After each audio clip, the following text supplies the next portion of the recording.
So children, now we are going to start here with our next heading, a new conservatism after 1815.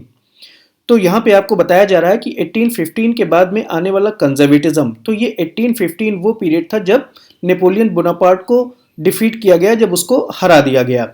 तो यहाँ पे कह रहा है कि उसके बाद 1815 के बाद यूरोप में एक तरीके का कंजर्वेटिज्म आ गया। तो सबसे पहले आपको कंजर्वेटिज्म की फिलॉसफी को समझना होगा। You will have to understand what conservatism stand for.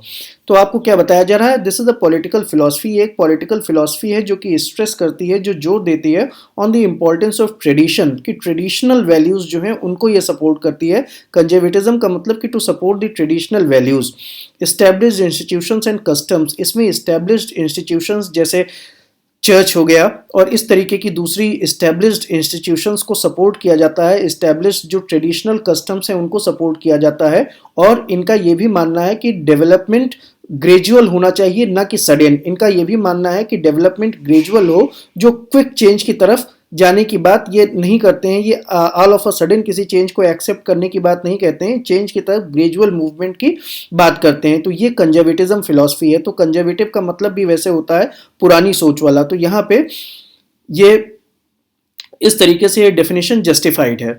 So now we are going to proceed further. Following the defeat of Napoleon in 1815, European governments were driven by a spirit of conservatism. तो आपको बताया जा रहा है कि following the defeat of Napoleon in 1815, कि जब Napoleon की डिफीट हो गई 1815 में, आपको पता होगा कि नेपोलियन की बैटल ऑफ वाटरलू में डिफीट हुई थी और ड्यूक ऑफ वेलिंगटन ने, जो कि इंग्लैंड के ड्यूक थे, ड्यूक ऑफ वेलिंगटन, उन्होंने प्रशन पावर्स की मदद से नेपोलियन को हराया था 1815 में। और जहां पर ये लड़ाई हुई थी उसको वो जगह वाटरलू थी और उसको बैटल ऑफ वाटरलू बोला जाता है। तो नेपोलियन की डिफीट होने के बाद 1815 में जो यूरोपियन पावर्स थी उनके अंदर कंजर्वेटिज्म की भावना आ गई। उनके अंदर ये भावना आ गई कि वो पुरानी वैल्यूज़ को दोबारा से इस्टेब्लिश करेंगे और जो नेपोलियन की नई सोच थी, जो नेपोलियन की नई रिवोल्यूशनरी सोच थी, उसको उन्होंने जड़ से ख़त्म करने की बात पे जोर दिया।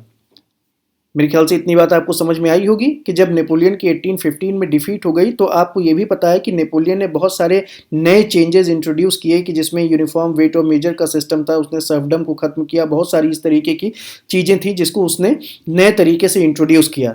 तो नेपोलियन की हार के बाद 1815 में जो यूरोपियन पावर्स थी उनके अंदर एक कंजर्वेटिव सोच आ गई, उनके अंदर एक पुरानी सोच आ गई।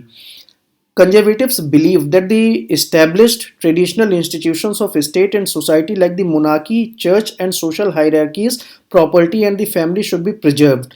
तो जो कंजर्वेटिव सोच वाले लोग थे, ये कंजर्वेटिज्म की फिलॉसफी में इस चीज़ के ऊपर जोर दिया गया कि जो ट्रेडिशनल इंस्टीट्यूशंस हैं जैसे कि मोनार्की और चर्च, जैसे कि राजशाही और चर्च और सोशल हायरार्कीज की, जो भी सोशल हायरार्कीज समाज के जो स्थापित नियम कानून होते हैं उनको बनाए रखने पर जोर दिया गया। प्रॉपर्टी एंड फैमिली की, फैमिली ट्रेडिशंस को, फैमिली वैल्यूज़ को मेंटेन करने पर जोर दिया गया। तो ये बातें आपसे यहाँ पे बताई गई। Most conservatives, however, did not propose a return to the society of pre-revolutionary days. तो ये भी एक इम्पॉर्टेंट बात है कि ये जो कंजर्वेटिव फिलॉसफी को सपोर्ट करने वाले लोग थे, ये ऐसा नहीं चाहते थे कि यूरोप प्री रिवोल्यूशनरी डेज में, या यूरोप या फ्रांस जो है ये प्री रिवोल्यूशनरी डेज में पहुंच जाए, उतनी भी पुरानी मतलब उतने भी पुराने दौर में इसको ले जाना नहीं चाहते थे। लेकिन हाँ, फिर भी इनकी एम्फेसिस ट्रेडिशनल वैल्यूज़ को मेंटेन करने पे थी।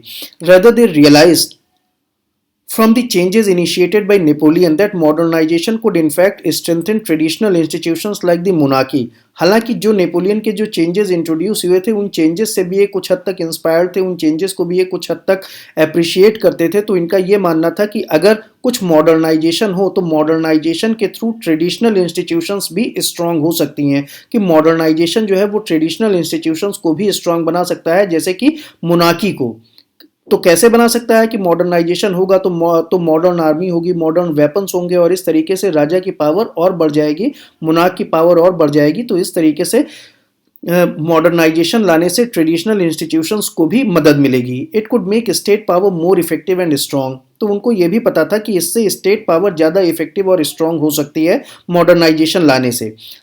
उसी बात को आगे कहा जा रहा है कि modern army and efficient bureaucracy तो ये वो चीज़ें थी जिनको नेपोलियन ने इंट्रोड्यूस किया था। Modern army, efficient bureaucracy, dynamic economy, बहुत सारे इकोनॉमिक रिफॉर्म्स भी उसने किए थे, करेंसीज वगैरह को यूनिफॉर्म कर दिया था। तो इस सब तरीके के जो मॉडर्न चेंजेस थे, तो उनका ये मानना था कि ये modern army, efficient bureaucracy, dynamic economy, abolition of feudalism, feudalism means जमींदारी, ये काइंड ऑफ जमींदारी की फ्यूडलिज्म, जमींदारी का एबॉलिशन, सर्फडम, गुलामी का एबॉलिशन, इन चीज़ों से ऑटोक्रेटिक मोनार्कीज यूरोप की जो हैं वो और भी ज़्यादा स्ट्रांग हो सकती हैं। कि मतलब जो ट्रेडिशनल पावर हैं उनको भी स्ट्रांग करने के लिए अगर कुछ मॉडर्नाइजेशन का सहारा लिया जाए तो ये बुरी बात नहीं है। ऐसा कंजर्वेटिज्म को सपोर्ट करने वाले या ऐसा जो कंजर्वेटिव्स थे वो चाहते थे या सोचते थे।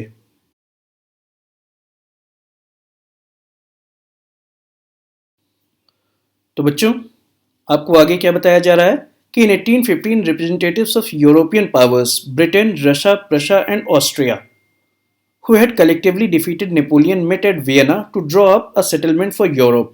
तो आपको बताया जा रहा है कि 1815 में जो यूरोपियन पावर्स की रिप्रेजेंटेटिव कंट्रीज थी, जिनमें कौन थी? Britain, Russia, Prussia and Austria. तो ये वो कंट्रीज थी जो यूरोपियन पावर्स की रिप्रेजेंटेटिव थी और इन्होंने मिल करके नेपोलियन को डिफीट किया था। तो उसके बाद 1815 में इन्होंने एक कांग्रेस या इन्होंने एक मीटिंग बुलाई वियना में, जो उस टाइम में ऑस्ट्रिया की कैपिटल थी, आज भी है ऑस्ट्रिया की कैपिटल वियना। तो वहां पर एक मीटिंग बुलाई गई यूरोप के लिए एक सेटलमेंट को फाइंड करने के लिए कि यूरोप को कैसे, किस तरीके से यूरोप को सेटल किया जाए, किस तरीके से उन इलाकों को डिस्ट्रीब्यूट किया जाए जिस पे नेपोलियन का अधिकार है। इन चीज़ों के लिए एक मीटिंग बुलाई गई। तो ये जो मीटिंग थी, इस मीटिंग को ही यहाँ पे कांग्रेस कहा गया है। Congress means any assembly. तो the congress was hosted by Austrian chancellor Duke Metternich. तो ये जो कांग्रेस थी, ये जो मीटिंग ऑर्गेनाइज की गई थी, इसका होस्ट कौन था? Austrian chancellor Duke Metternich. तो आपको प्रोनाउंसिएशन को भी ध्यान देना होगा, ये ड्यूक मेटरनिच है। कहीं पे सी एच को का पढ़ते हैं, कहीं पे सी एच को चा पढ़ते हैं, तो यहाँ पे ये चा पढ़ा जाएगा। जैसे मुनाक है तो उसमें भी सी एच होता है लेकिन उसको का पढ़ते हैं मुनाक, लेकिन यहाँ पे it is to be read as चा, मेटरनिच। तो इनके अंडर में एक मीटिंग बुलाई गई, उसके होस्ट ड्यूक मेटरनिच थे।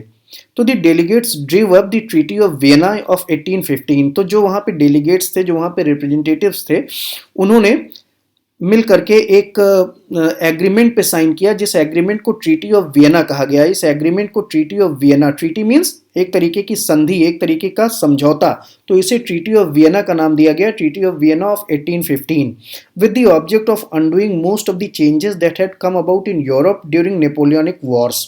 और इस ट्रीटी का मकसद था उन चेंजेस को अंडू कर देना, उन चेंजेस को खत्म कर देना जो कि नेपोलियन के पीरियड में यूरोप में आए थे। तो अब उन चेंजेस को खत्म करने का मतलब था कि पुरानी चीज़ों को इस्टेब्लिश करना, और इसी वजह से इनको जो है कंजर्वेटिव कहा गया।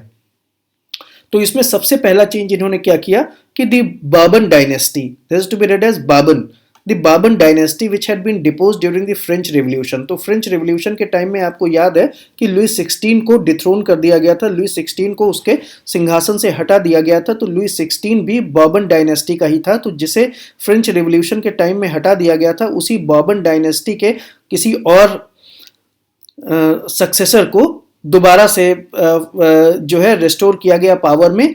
And France lost the territories it had annexed under Napoleon, और उन इलाकों को फ्रांस से छीन लिया गया जो कि यूरोप में नेपोलियन के पीरियड में कब्जा कर लिए गए थे। तो ये बात आपको बताई गई कि ये जो ट्रीटी ऑफ वियना हुई थी 1815 में, ये ट्रीटी ऑफ वियना का होस्ट कौन था? ड्यूक मेटरनिच।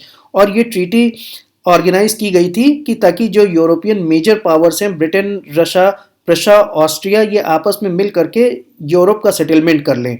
और इस सेटलमेंट का मेन मकसद क्या था? इस सेटलमेंट का मेन मकसद था कि नेपोलियनिक पीरियड में जो चेंजेस यूरोप में किए गए हैं, उन चेंजेस को अंडू कर देना, उन चेंजेस को खत्म कर देना। तो इसमें सबसे पहला स्टेप ये था कि बॉर्बन डायनेस्टी, जिससे लुइस 16 भी बिलोंग करता था, और जब लुइस 16 को हटाया गया था तो फिर बॉर्बन डायनेस्टी की रेजिम खत्म हो गई थी। लेकिन जब नेपोलियन हारा तो उसके बाद में फ्रांस का कंट्रोल दोबारा से बॉर्बन डायनेस्टी के हाथों में दे दिया गया। ये बात आपको यहाँ पे बताई गई।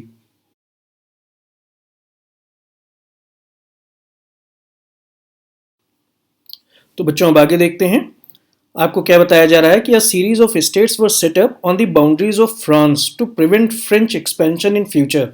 तो इन फ्यूचर फ्रांस कभी अपना एक्सपेंशन न कर पाए, इस वजह से फ्रांस की बाउंड्रीज के ऊपर जो है वो सीरीज ऑफ स्टेट्स बिठा दी गई। स्टेट्स की बहुत सारे न्यूली ऑर्गेनाइज्ड स्टेट्स की एक बाउंड्री बना दी गई फ्रांस की बाउंड्री पर, कि ताकि फ्यूचर में फ्रांस कभी एक्सपेंड करने की बात ना सोच पाए। तो दस the kingdom of Netherlands which included Belgium was set up in the north. तो इसी क्रम में, इसी सीरीज में फ्रांस के नॉर्दर्न बॉर्डर पर नेदरलैंड नाम की एक किंगडम को सेटअप कर दिया गया, कि जिसमें बेल्जियम भी इंक्लूडेड था। तो बाद में यही बेल्जियम जो है नेदरलैंड की कैपिटल भी बना, लेकिन उस समय फ्रांस की नॉर्दर्न बाउंड्री के ऊपर नेदरलैंड्स नाम का एक किंगडम सेटअप कर दिया गया। इसी तरीके से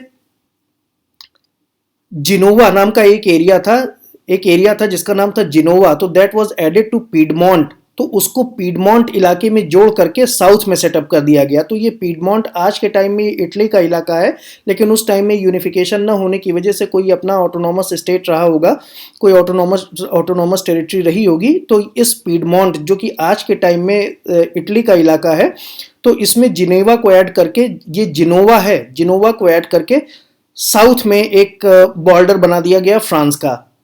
फिर Prussia was given important new territories on it's western frontiers. फिर इसी तरीके से फ्रांस के वेस्टर्न फ्रंटियर पे, फ्रांस की जो वेस्टर्न बाउंड्री थी उसके ऊपर का, उसके आसपास का इलाका जो है वो प्रशा के कंट्रोल में चला गया, while Austria was given the control of northern Italy, और नॉर्दर्न इटली का कुछ इलाका ऑस्ट्रिया को दे दिया गया।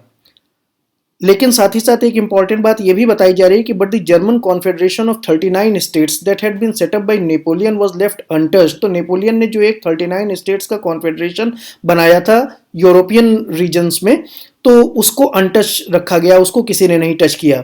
सो in the east Russia was given the part of Poland, और इसी तरीके से ईस्ट में रशिया को पोलैंड के कुछ इलाकों पर कब्जा दे दिया गया, while Prussia was given a portion of Saxony, और साथ ही साथ प्रशा को सैक्सोनी का इलाका, सैक्सोनी ये आज की डेट में जर्मनी का पार्ट है, तो ये सैक्सोनी का इलाका प्रशा में जोड़ दिया गया।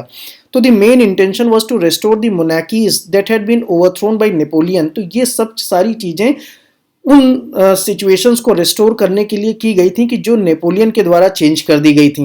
And create a new conservative order in Europe, और इस तरीके से यूरोप में एक नया कंजर्वेटिव ऑर्डर क्रिएट किया गया।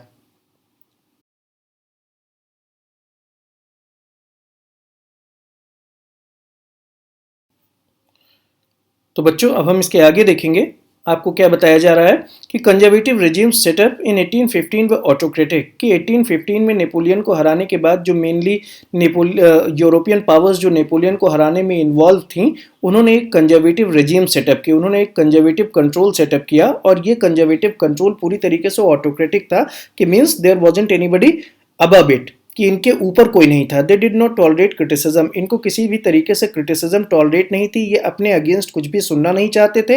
And they did not like any dissent, उनको कोई भी dissent means a different opinion, कोई भी डिफरेंट ओपिनियन उनको पसंद नहीं थी उसके अलावा जो कि वो खुद कहते थे।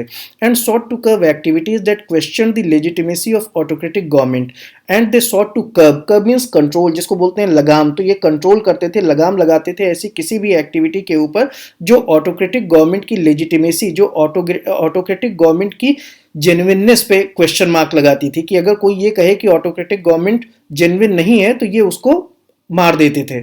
तो most of them impose censorship laws, तो इन्होंने बहुत सारे सेंसरशिप लॉज यानी कि बहुत सारे प्रोहिबिशन लॉज एस्टेब्लिश किए थे to control what was said in newspapers, books, plays and songs, कि कोई भी चीज ऐसी ना कही जाए न्यूज़पेपर्स, बुक्स, मैगजीन, सॉन्ग्स वगैरह में कि जो कि इनकी आइडियोलॉजी के खिलाफ हो। And reflected the ideas of liberty and freedom associated with French revolution, और ऐसी कोई भी चीज कि जो फ्रेंच रिवोल्यूशन की जो आइडियाज थी, लिबर्टी और फ्रीडम, उससे रिलेटेड जो कुछ भी बातें कही जाती थी उनके ऊपर और भी ज्यादा कंट्रोल किया जाता था, और भी ज्यादा उनको सेंसर किया जाता था। The memory of French revolution nonetheless continued to inspire liberals, nonetheless means इसके बावजूद भी, डिस्पाइट ऑफ इट। तो कहा जा रहा है कि मेमोरी ऑफ फ्रेंच रिवोल्यूशन, की जो फ्रेंच रिवोल्यूशन की यादें थी वो अभी भी लिबरल्स को मोटिवेट करती थी, अभी भी लिबरल्स को अपने रास्ते पर आगे बढ़ने के लिए प्रेरित करती थी कि ऑटोक्रेटिक पावर्स को हटाया जाए। ये लिबरल्स की आइडियोलॉजी थी। तो one of the major issues taken up by the liberal nationalist who criticised the new conservative order was the freedom of press. तो ये जो लिबरल नेशनलिस्ट थे, इन्होंने सबसे बड़ी चीज जिसकी डिमांड की और जिसके लिए काम किया वो फ्रीडम ऑफ प्रेस था, कि प्रेस को फ्रीडम मिले। और इसी तरीके से एक रिवोल्यूशनरी कम्युनिटी का जन्म हुआ जिसको आप आगे देखेंगे।